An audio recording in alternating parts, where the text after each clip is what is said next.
They say living well is the best revenge. But sometimes destroying the person who broke you is the only way to heal. Richard Sterling thought his wife Sarah was just a quiet, penniless orphan he could discard once he climbed the corporate ladder. He stole her ideas, drained her bank account, and left her on the street for a younger mistress. He thought he had taken everything. But there was one thing Richard didn't check Sarah's birth certificate. He didn't know that the homeless wife he just evicted was the only sister of the man about to buy Richard's entire company. And payday. It's coming today. The sound of the pen scratching against the paper echoed like a gunshot in the sterile silence of the conference room. It was done. Richard Sterling capped his Mont Blanc pen, a gift Sarah had saved for 6 months to buy him 5 years ago, and slid the divorce papers across the mahogany table. He didn't look at her. He looked at his watch, a platinum Rolex Daytona, checking the time as if he were late for a lunch reservation rather than ending a 10-year marriage. "It's generous, Sarah," Richard said, his voice smooth, practiced. The voice of a man who had spent the last decade charming investors and backstabbing partners. "You get the Honda. You get your personal effects. I take the portfolio, the house in the Hamptons, and the intellectual property rights to Project Aegis." Sarah sat frozen. The leather chair felt cold against her back. She looked small in the oversized boardroom of Sterling Dynamics, the company she had built from the ground up alongside him. Project Aegis wasn't just IP, it was her code. It was the algorithm she wrote late at night while Richard was out networking, which she now knew meant sleeping with Jessica, his 24-year-old PR director. "Richard," Sarah whispered, her voice trembling, not with sadness, but with a shock so profound it felt like paralysis. "That algorithm is mine. The house, my grandmother's inheritance, paid the down payment. You can't just—" "I can," Richard interrupted, finally looking at her. His eyes were ice blue, devoid of the warmth she once thought she saw there. He signaled to his lawyer a shark named Mr. Davies from the firm Pearson & Spector. "The prenup you signed was thorough. And regarding the IP, you developed it while employed by Sterling Dynamics. As CEO, I own it. As for the house, the deed is in the trust. My trust." He stood up, buttoning his bespoke suit jacket. "Face it, Sarah, you're a liability. You don't fit the image I need for the IPO. Investors want youth vitality. They want a power couple. Not whatever this is." He gestured vaguely at her simple cardigan and jeans. "I built you," she said, her voice rising. "When we met, you were waiting tables at a TGI Fridays. I taught you how to code. I wrote your business school application essays. I stayed in the shadows so you could shine." Richard laughed. It was a dry, cruel sound. "And that's where you belong, Sarah. In the shadows. Security will escort you out. You have an hour to clear your desk. Don't make a scene. It's embarrassing." He walked out without looking back. Sarah didn't cry. Not yet. She walked to the window of the 40th floor, looking out over the grey expanse of Manhattan. The rain was lashing against the glass. She had $400 in her checking account. She had no job, having technically been a consultant for Richard, with no salary for the last 3 years to save the company money. She was 32 years old, and she had been erased. As she packed her cardboard box, a photo of her parents who died when she was 4, a dried rose from their first date, a stress ball, Jessica walked by. The young woman leaned against the doorframe, sipping a green juice. "Make sure you leave the company laptop." Jessica smirked. "Richard needs it for the presentation in London next week. We're flying first class on Emirates. I hear the champagne is to die for." Sarah looked at her. He'll do it to you too, Jessica, once you serve your purpose. Unlikely. Jessica laughed. I'm not a doormat. Bye, Sarah. 2 weeks later, Sarah was living in a motel in Queens that smelled of stale cigarettes and lemon pledge. The generous settlement Richard had promised was tied up in administrative processing, which her free legal aid advisor told her was code for "he's going to bleed you dry in court fees before you see a dime." She applied for jobs, but Richard had blacklisted her. Every tech firm in the city knew Sterling Dynamics. Richard had painted her as unstable, a jealous ex-wife who had tried to sabotage the company. She was radioactive. It was a Tuesday night, raining again, when she saw it. She was sitting in a diner nursing a lukewarm coffee, watching the TV mounted in the corner. It was a segment on Bloomberg Technology. The anchor was beaming. And finally, the unicorn of the year. Sterling Dynamics is set to go public next month with a valuation of $4 billion. CEO Richard Sterling is being hailed as the visionary of the decade for his groundbreaking Aegis algorithm. The screen cut to Richard. He looked golden-tanned standing on the deck of a yacht in Monaco. Jessica was draped over his arm, wearing a diamond necklace that cost more than Sarah's entire life earnings. It's all about vision, Richard was saying to the camera. I sat in my garage for years coding this line by line. It's about sacrifice. I had to cut out the dead weight in my life to truly fly. Sarah felt the bile rise in her throat. Dead weight. He was erasing her history. He was stealing her genius. And the world was applauding him for it. She left the diner, walking blindly into the rain. She felt a deep, dark hollow in her chest. She had no family. Her parents had died in a car crash in Ohio when she was a toddler. She had been put into the foster system, bounced around until she aged out. Richard was the first person she had truly trusted. She reached into her pocket and pulled out her phone. She had one contact saved that she had never called. It wasn't a friend. It wasn't a lawyer. It was a number she had found 3 years ago, hidden in a box of her late mother's things she had retrieved from a storage unit in Ohio.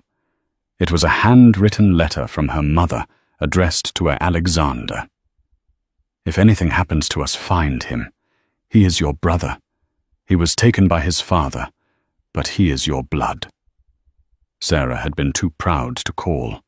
She wanted to make it on her own. She wanted to be Sarah Sterling's successful tech mogul. But Sarah Sterling was dead. She dialed the number. It rang once, twice. Blackwood Private Office. A crisp British voice answered. Who is calling? I need to speak to Alexander Blackwood, Sarah stammered. Mr. Blackwood does not take unsolicited calls. Please submit your inquiry to... Tell him it's Sarah, she said, her voice cracking. Tell him I have his mother's eyes, and I have nothing left. There was a pause, a long, heavy silence. Hold, please. 30 seconds later, a deep baritone voice came on the line. It sounded like thunder wrapped in velvet. Sarah, is this Alexander? Where are you? The voice was urgent, intense. I'm in Queens, a motel on 21st Street. Stay there. Do not move. I am coming. You're in New York. I am everywhere, Sarah. Give me 20 minutes. The car that pulled up to the dilapidated motel wasn't a taxi. It wasn't an Uber. It was a cavalcade. 3 blacked-out Cadillac Escalades and a Rolls-Royce Phantom.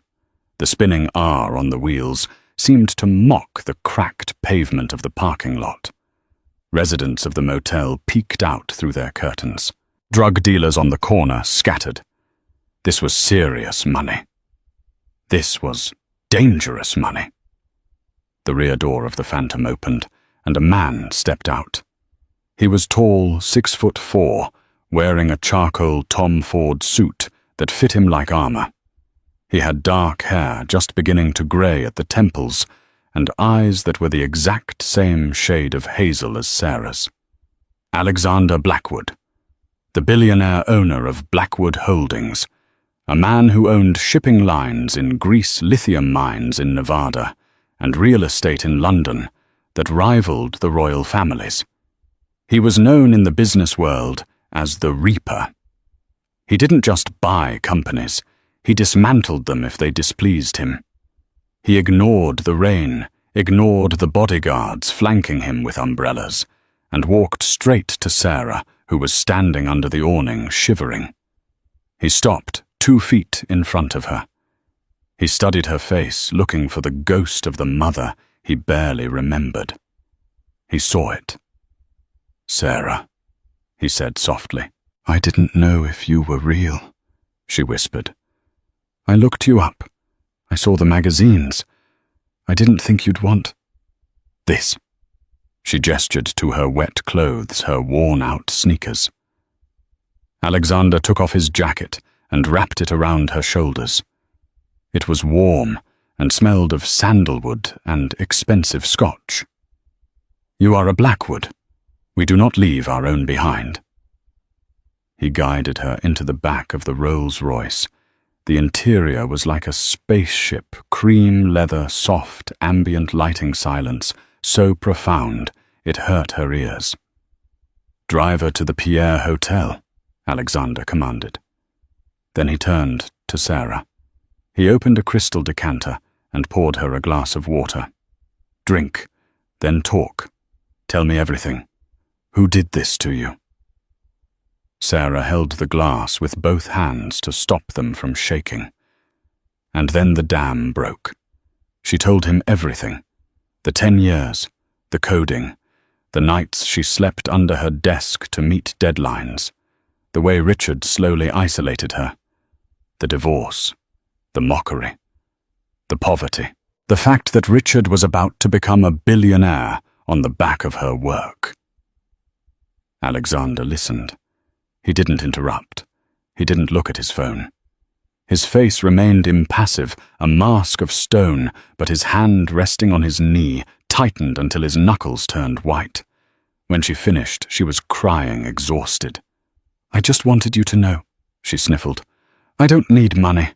I didn't want to be alone anymore." Alexander reached into his pocket and pulled out a silk handkerchief, handing it to her. "You will never be alone again," he said. His voice dropped an octave. "And you will not need money. You have mine." He pressed a button on the intercom. "Edwards?" "Yes, sir," the driver replied. "Change of plans. Call the London team. Wake them up. I don't care that it's 300 a.m. there.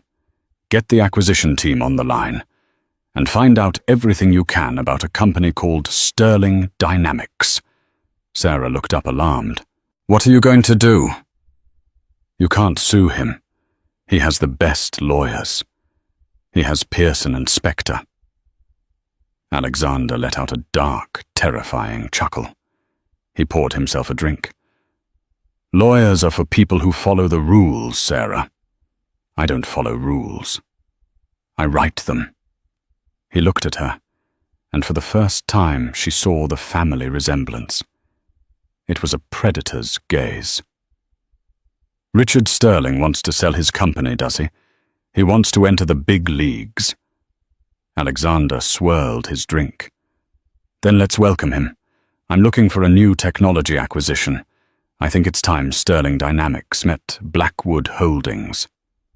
"He doesn't know who you are," Sarah realized. "He doesn't know I'm your sister. I used the name Sora Cross on our marriage certificate because I never legally changed it from my foster name." "Perfect." Alexander smiled. It was a smile that promised violence. "He thinks he's a shark, Sarah. He's about to find out he's just swimming in my tank." The car glided toward the Manhattan skyline. "We are going to buy him," Alexander said. We are going to let him think he has won the lottery.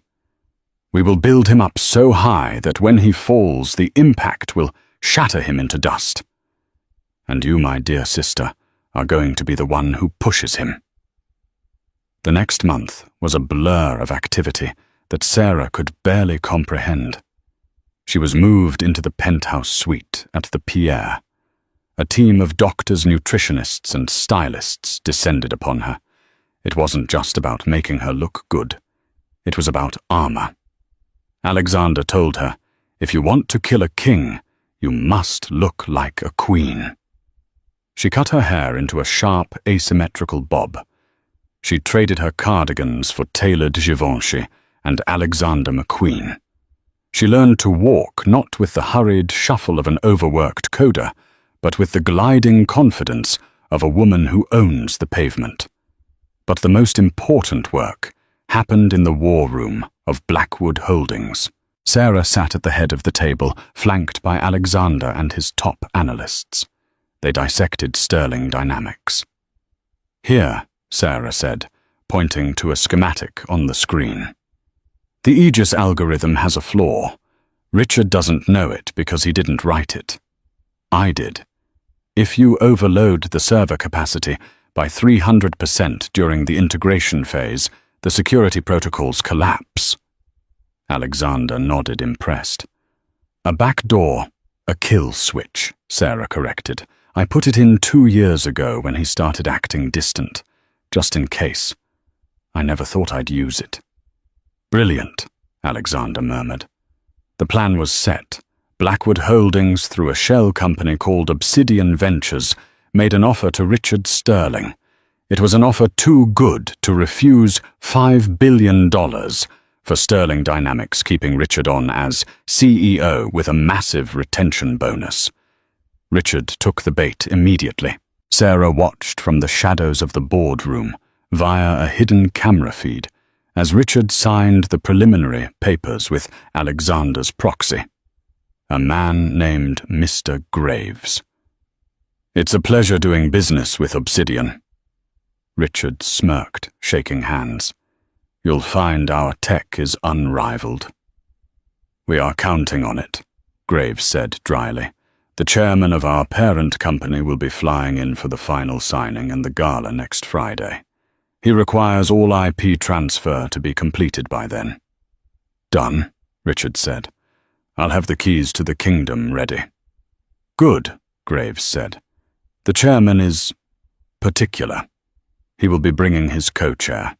She handles the technical auditing." "She?" Richard asked, raising an eyebrow. "Yes, she is very eager to meet the genius behind the code." Richard puffed out his chest. "I look forward to charming her." In the surveillance room, Alexander turned to Sarah. "He has no idea." Sarah stared at the screen at the husband who had thrown her away like trash. She felt a cold, hard resolve settle in her gut. "No," she said. "He doesn't." "Are you ready for the gala, Sarah?" Alexander asked. "It will be at the Met. The entire industry will be there. The press, the investors, his mistress." Sarah stood up, smoothing the skirt of her blood-red dress. "I'm ready, brother. Let's go to work." The night of the gala arrived with the kind of electric tension usually reserved for heavyweight title fights or royal weddings. The venue was the Metropolitan Museum of Art, specifically the Temple of Dendur room. Richard Sterling had rented it out to celebrate the impending acquisition of Sterling Dynamics by Obsidian Ventures. He wanted the world to see him ascend to the throne of the tech world. Richard stood before the floor-to-ceiling mirror in the bridal suite of the Plaza Hotel. He liked the irony of getting ready in a room designed for beginnings when he felt he had finally shed his past. He adjusted his bow tie. It was silk hand-stitched in Milan. He checked his phone. Sterling Dynamics stock was up 15% in after-hours trading, just on the rumors of the deal. "Richard, do I look okay?" Jessica stepped out of the bathroom. She was wearing a shimmering silver gown, that clung to every curve designed by Versace. It was stunning, but Richard frowned. "It's a bit loud, isn't it?" he critiqued, picking a piece of lint off his jacket. "We are meeting the chairman of Obsidian tonight. Old money, European money. They value subtlety, Jessica. Try not to embarrass me." Jessica's face fell, her insecurity flashing in her eyes. "I just wanted to look good for the cameras." "Just smile and don't drink too much champagne," Richard commanded, grabbing his phone. "And if they ask about the development timeline of Aegis, you say nothing. You're the PR director, but tonight you're just the arm, Candy. Let the adults talk." He didn't see the flash of hatred in her eyes as he turned away. He was too busy admiring his own reflection. He was Richard Sterling. He had won.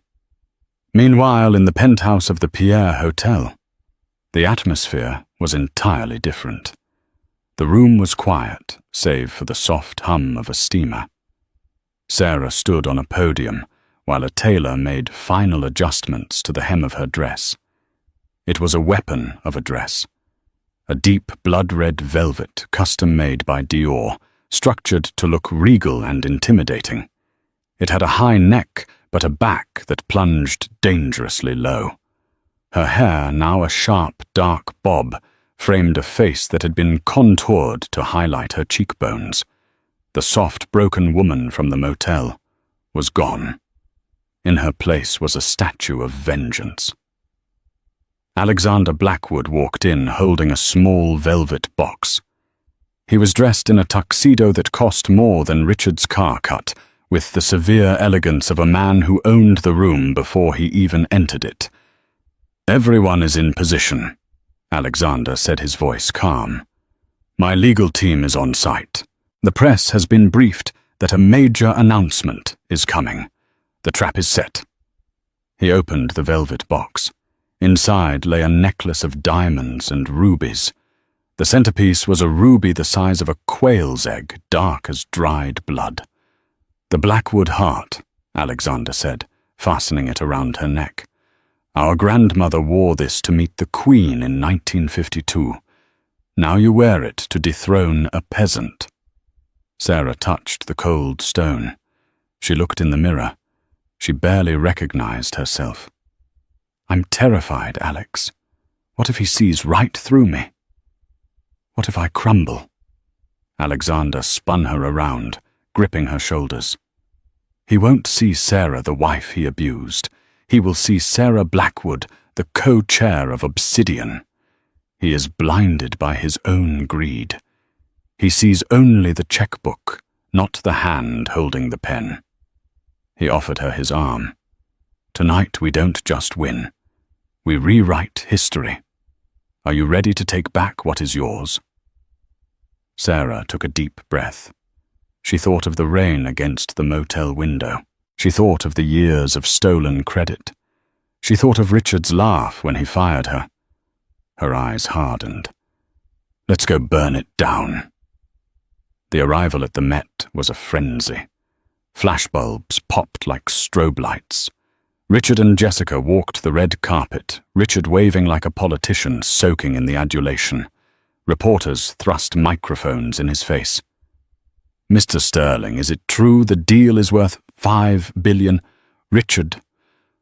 "What's next for the visionary of the century?" Richard beamed. "The deal is historic," he told a reporter from the Wall Street Journal.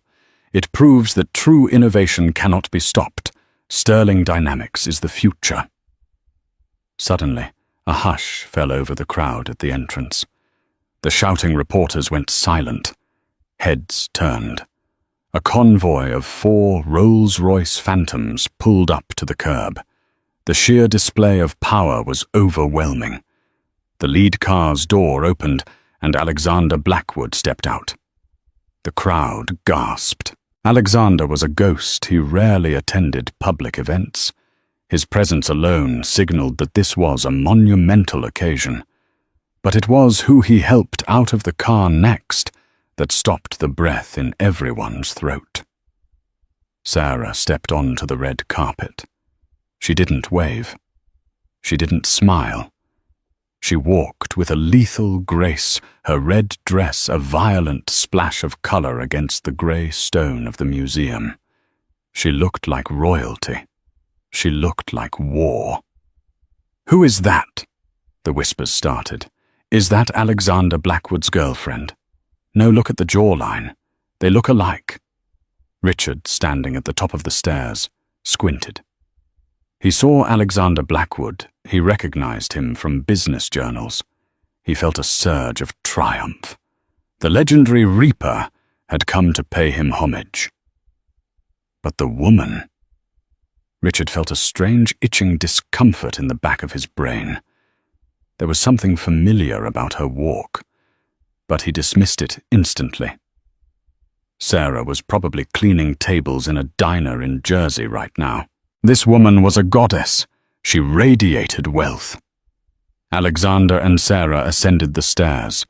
Richard stepped forward, extending his hand. His smile went and practiced. "Mr. Blackwood," Richard said, his voice booming for the cameras. "An honor, truly. Welcome to the future." Alexander looked at Richard's hand, then up to his face. He didn't shake it. He just smiled, a cold, predatory curving of the lips. "Mr. Sterling," Alexander said smoothly, "I believe you know my co-chair. She has been managing the technical audit of your files." Alexander stepped aside. Sarah stood directly in front of Richard. She was wearing 4-inch Louboutins, making her nearly eye level with him. She looked deep into his eyes, those ice-blue eyes that had once looked at her with such disdain. "Hello, Richard," she said. Her voice was different, trained lower, sharper, but the intonation was unmistakable. Richard froze. His smile faltered, twitching at the corners. He blinked rapidly. He looked at the ruby around her neck, then back at her eyes. "Sarah," he whispered the word, escaping him like a wheeze.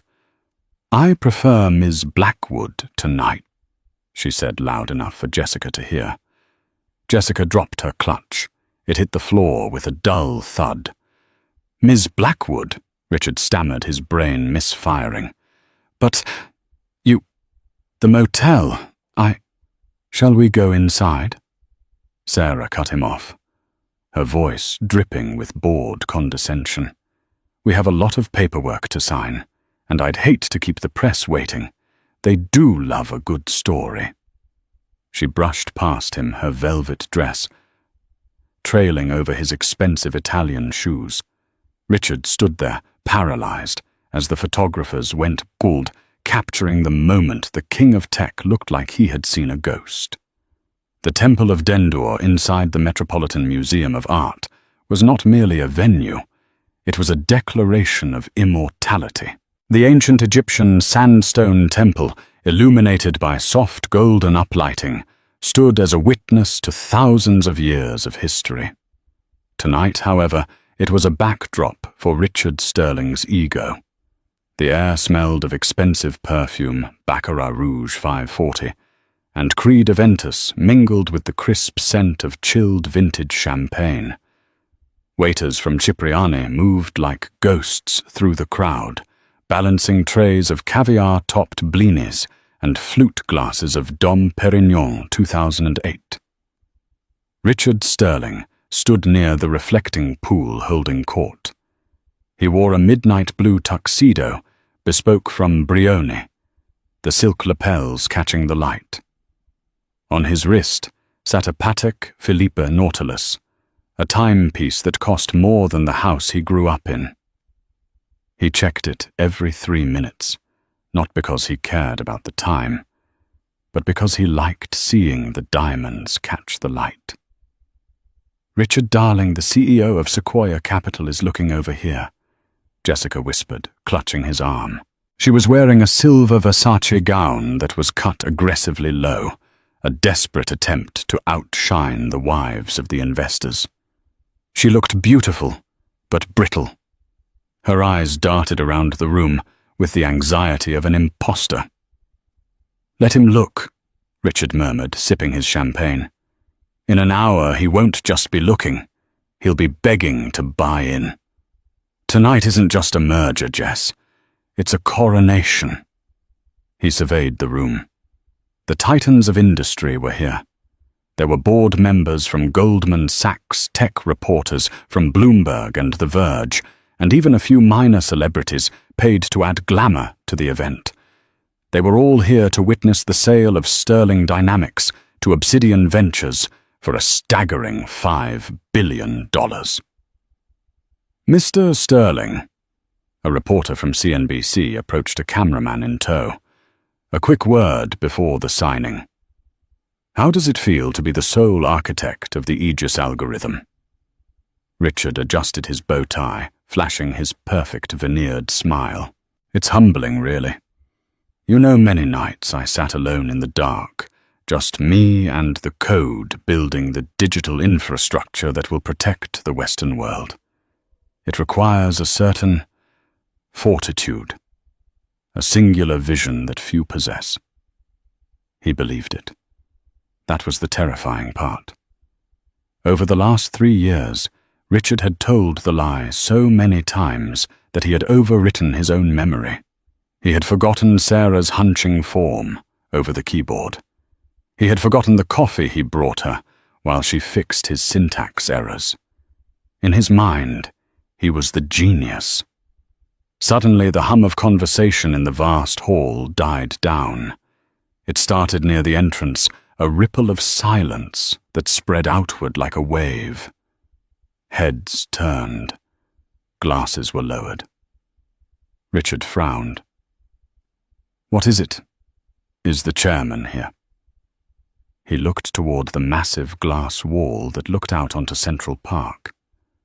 The doors opened, and a hush fell over the room that was so profound it felt heavy.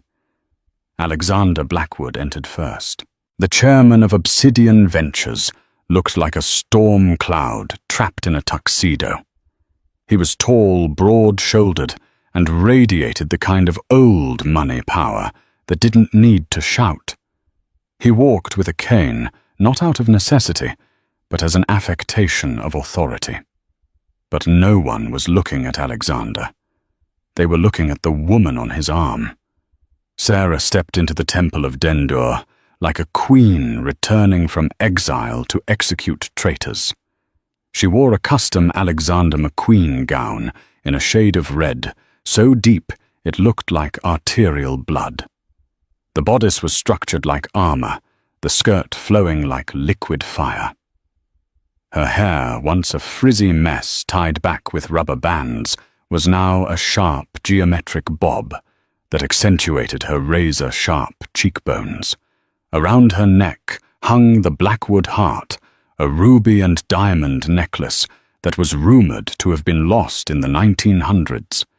It glinted under the museum lights, a cold red eye staring at the crowd. "Who is that?" Jessica hissed, her grip on Richard's arm tightening painfully. Richard squinted. His brain refused to process the visual data. He saw the eyes' hazel intelligent piercing. He saw the way she held her chin, a gesture of defiance he had seen 1,000 times across a dinner table. But the context was wrong. This woman was power. This woman was wealth. This woman couldn't be the mouse he had kicked out of his office. "It can't be," Richard whispered, his stomach dropping through the floor. Sarah and Alexander moved through the crowd. The sea of people parted for them. They didn't stop to chat with the bankers. They walked straight toward Richard. As they approached, the temperature seemed to drop 10 degrees. Sarah stopped 3 feet from him. She was wearing 4-inch Christian Louboutin heels, putting her eye to eye with him. "Good evening, Richard," she said. The voice was the same, smooth calm but stripped of the warmth it once held. It was the voice of a judge reading a death sentence. "Sarah," Richard choked out. The name sounded absurd in this setting. What are you doing here? How did you get in?" "I was invited," she said, her lips curving into a smile that didn't reach her eyes. I believe you're waiting for the co-chair of Obsidian Ventures to countersign the acquisition. Richard blinked rapidly. Yes, but where is she? She is standing in front of you. Alexander Blackwood interjected his voice, a deep baritone rumble. Allow me to introduce my sister, Sarah Blackwood, formerly known as Sarah Cross, and for a brief unfortunate period, Sarah Sterling. The glass of champagne in Richard's hand slipped. It shattered on the stone floor, the sound echoing like a gunshot. Champagne splashed onto his Italian leather shoes, but he didn't move. Sister! Richard gasped. He looked from Alexander to Sarah. That's a lie. You're an orphan. You have nothing. I had nothing because I chose to build something with you, Sarah said, stepping closer, invading his personal space. I hid my name to make my own way. I wanted to be loved for who I was, not for the Blackwood fortune. And you proved to me exactly what that love was worth, didn't you? Jessica stepped forward, trembling. Richard, what is going on? Is this the consultant you fired? Sarah slowly turned her gaze to Jessica. She didn't look angry. She looked bored. The dress is Versace, isn't it? Fall 2023 collection. A bit dated, don't you think? And it pulls terribly at the seams. Jessica gasped, covering her chest with her clutch. We have a schedule to keep, Alexander announced, checking his pocket watch. The presentation begins in 5 minutes. I trust your technical demonstration is ready. Mr. Sterling. Richard was hyperventilating. His world was tilting on its axis. Sarah was a Blackwood. The woman he had left penniless in a motel was the sister of the man buying his company. Yes. Richard stammered, his survival instinct kicking in. He was a salesman above all else. He just had to get through the demo. He had to get the signature. Once the money transferred, he could disappear. He could buy an island. He could escape her. Good, Sarah said. I'm looking forward to seeing your code in action, Richard. I hear it's revolutionary. 10 minutes later, Richard stood on the raised stage in front of the Temple of Dendur. A massive 8K LED screen loomed behind him. The lights dimmed, casting the audience into darkness. He gripped the podium. His hands were shaking so badly, he had to lock his elbows to steady them. He looked out into the void. In the front row, bathed in the glow of the stage lights, sat Alexander and Sarah.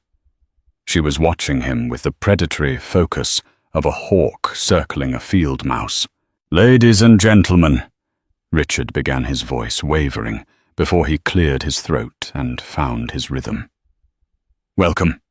Tonight, Sterling Dynamics introduces the future. He clicked a remote. The screen flared to life with the sleek metallic logo of Project Aegis.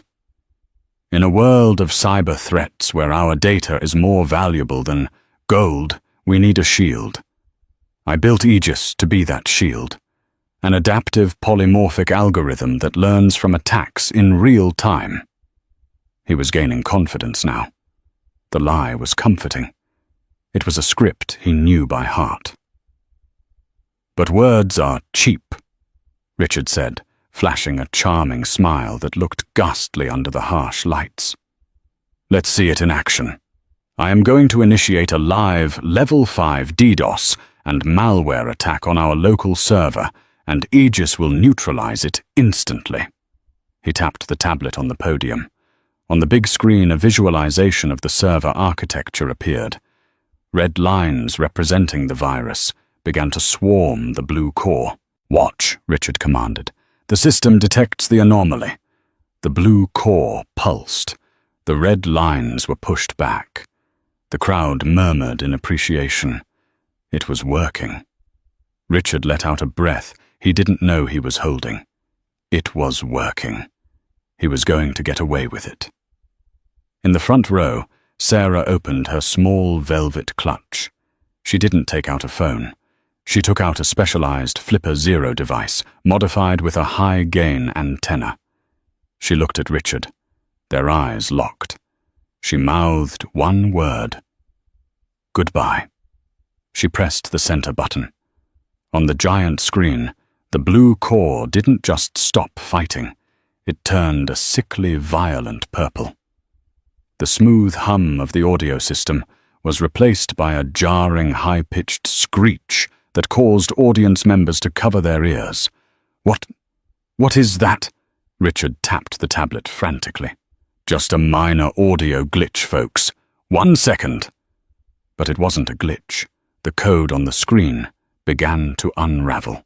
The beautiful interface dissolved, revealing the raw command lines underneath. And then the text started to appear. It wasn't typing. It was being stamped onto the screen in massive block letters. Critical system failure. Unauthorized override.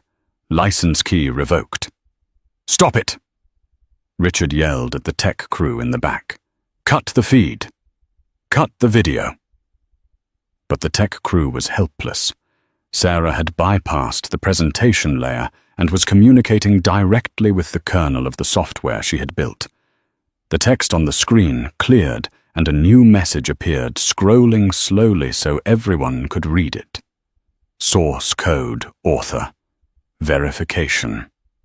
Scanning. Biometric syntax. Author identified. Sarah Blackwood. Knee cross. Current user. Richard Sterling. Access denied. Error. Intellectual property. Theft detected.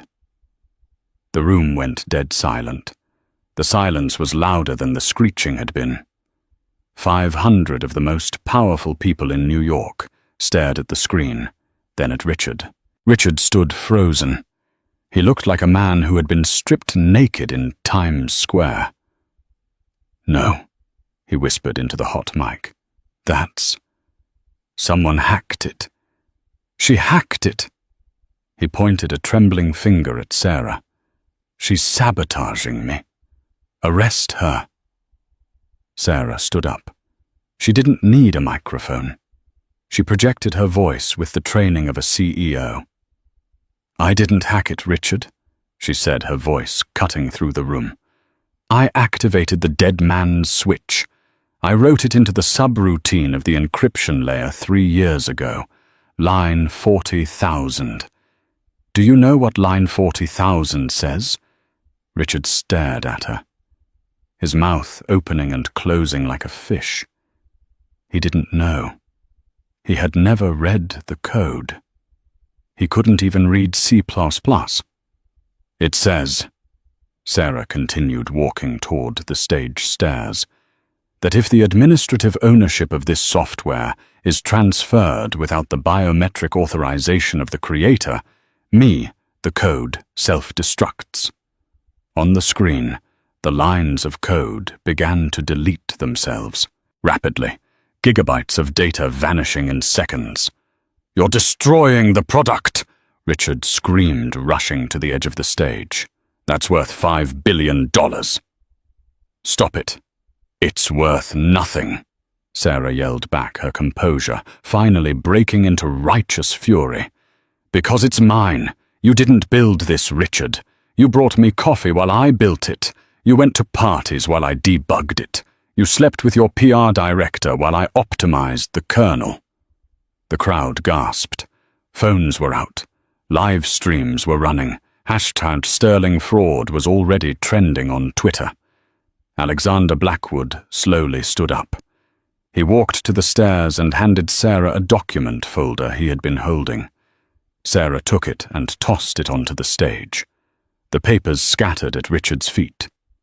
What is this? Richard wheezed. That, Alexander said, his voice booming, is a copy of the indemnity and fraud agreement you signed last week. Clause 7A. Richard looked down at the papers. It states, Alexander recited from memory that if the seller misrepresents the ownership of the intellectual property, the seller agrees to pay a penalty fee equal to the proposed valuation of the sale to cover damages, wasted time, and corporate espionage investigation costs. Richard fell to his knees. He physically collapsed, the strength leaving his legs. $5 billion, Richard whispered.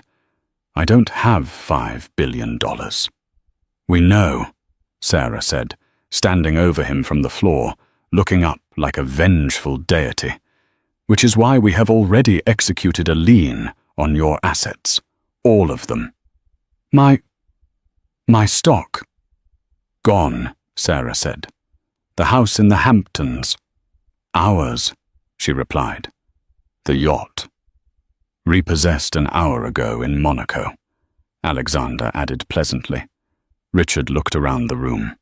The investors were turning away in disgust. The reporters were typing furiously. He looked for Jessica. He saw the back of her silver dress as she sprinted toward the exit, pushing past a waiter, disappearing into the night. She hadn't even looked back. You can't do this, Richard sobbed, tears streaming down his face, ruining his spray tan. I'm Richard Sterling. I'm a visionary. Sarah walked up the stairs. She stood over him. The camera flashes were blinding, capturing the image that would be on the cover of every newspaper tomorrow, the Queen in red, standing over the crying king in the dust. She leaned down, bringing her lips close to his ear. You're not a visionary, Richard, she whispered. You're a user, and your free trial just expired. She straightened up and looked at the security team, standing in the wings. Blackwood's private security. She nodded once. 2 massive guards moved onto the stage. They grabbed Richard by his arms, hauling him up. His legs dragged uselessly. Get off me! Richard shrieked, his voice cracking. I want my lawyer. Call Davies. Call Pearson and Spector.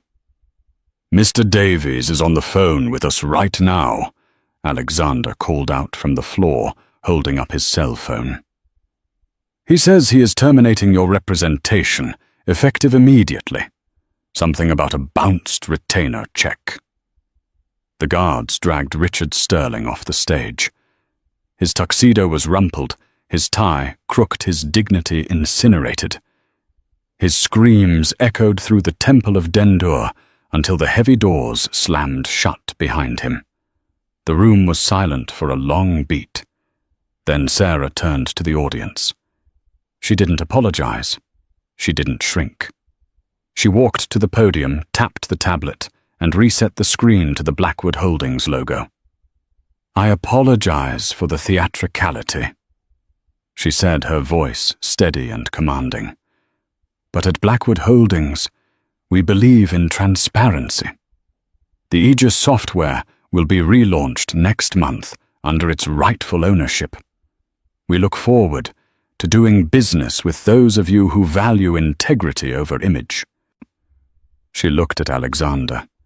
He tipped an imaginary hat to her. For the first time in 10 years, Sarah didn't feel like a shadow. She felt like the sun.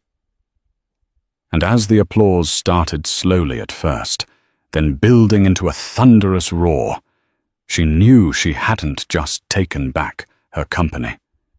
She had taken back her soul. The collapse of Richard Sterling was not a slow decline. It was a free fall. In the 48 hours following the gala at the Met, the legal machinery of Blackwood Holdings moved with the precision of a guillotine. The indemnity and fraud clause Alexander had referenced was ironclad. Because Richard had signed the preliminary agreement claiming ownership of intellectual property, he did not legally hold. He had committed corporate fraud on a massive scale. The headlines were merciless. The New York Times, sterling silver turned to rust, the $5 billion lie. Forbes, from unicorn to carcass. How Richard Sterling lost it all in one night. Richard sat in the office of his lawyer, Mr. Davies at Pearson and Spectre. But the atmosphere had changed. There was no premium scotch poured. There were no reassuring smiles. "We have to drop you, Richard," Davies said, not even looking up from his file. "Drop me," Richard sputtered. He looked haggard.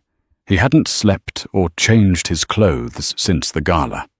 "I pay you a retainer of 50,000 a month." "You can't drop me. Your assets are frozen," Davies replied coldly. The retainer check bounced this morning. Blackwood obtained an emergency injunction at 9:00 a.m. They have a lien on everything.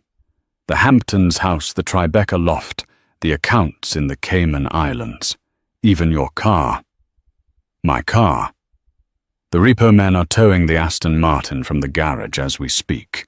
You're insolvent, Richard, and frankly representing you is a liability to the firm's reputation. Please leave. Richard walked out onto 6th Avenue. It was raining again, a cruel echo of the day he had fired Sarah. He reached into his pocket for his phone to call an Uber, but the screen was black. Service suspended for non-payment. He stood on the curb, the water soaking through his tuxedo jacket, realizing with a dawn of horror that he didn't even have the cash for a subway ticket. 2 weeks later, the physical dismantling of his life began. The auction of his personal effects was held to satisfy a portion of the debt owed to Obsidian Ventures. It was a humiliation ritual. Sarah didn't attend, but she watched the live stream from her new office. Richard's old office, now stripped of his pretentious modern art and redecorated in warm, commanding tones of mahogany and gold. She watched as the auctioneer held up Richard's watch collection. Lot 45, a platinum Rolex Daytona. "Do I hear 20,000? She watched as his custom golf clubs, his wine collection, and even the furniture she had once picked out for their home were sold off to strangers. Then the camera panned to the back of the auction room. There was a commotion. A woman was being escorted out by security. It was Jessica. She looked nothing like the gleaming creature on the yacht in Monaco. Her roots were showing her makeup was smeared, and she was screaming at the auctioneer. "That's my necklace. He gave that to me. You can't sell it." "It was purchased with embezzled company funds, ma'am," the security guard said blandly, guiding her toward the exit. "It belongs to the creditors now." Sarah turned off the screen. She felt a strange sensation. She expected joy. She expected to feel a rush of dopamine. Instead, she just felt clean. It was like scrubbing a stain out of a rug. It wasn't happy work, but it was necessary. Alexander walked in. He was carrying 2 coffees from a small cart on the corner, the kind Sarah used to love, before Richard forbade her from drinking cheap swill. "Thought you might need this," Alexander said, placing the paper cup on her desk. "Did you see?" Sarah asked. "I did."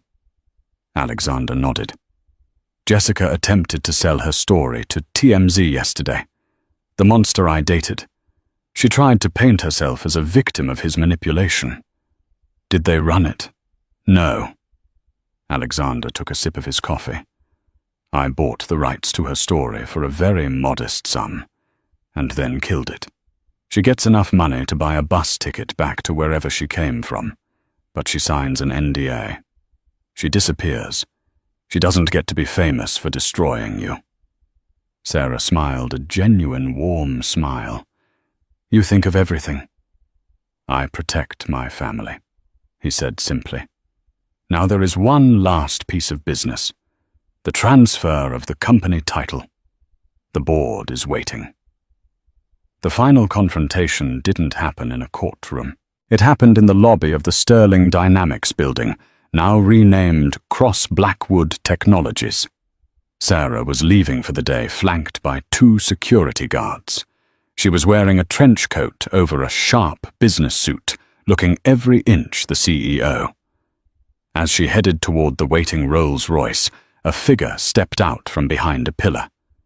It was Richard. He looked unrecognizable. He had lost 20 pounds. His face was unshaven, his eyes wild and bloodshot. He was wearing a cheap tracksuit and worn-out sneakers. "Sarah," he rasped, rushing forward.